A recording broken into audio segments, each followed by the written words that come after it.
Have you ever wondered about the iconic French pastry that's both flaky and chocolatey? Let's dive into the delightful world of pain au chocolat. Pain au chocolat is a type of viennoiserie made with laminated dough and filled with chocolate. It's similar to a croissant but has its own unique characteristics.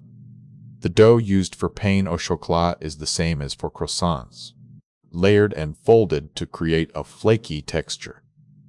This process involves yeast leavened dough that's rolled out repeatedly with butter.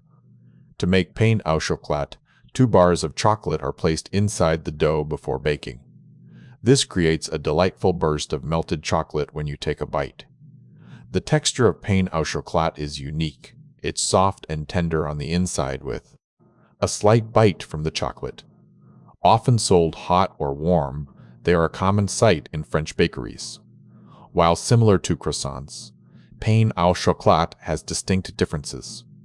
The key is in the filling and shape. It's rectangular rather than crescent-shaped. Pain au chocolat is a perfect treat for breakfast or as a snack.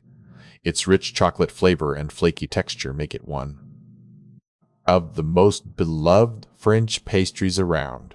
Now you know more about pain au chocolat. What's your favorite way to enjoy this flaky chocolate delight? Comment below.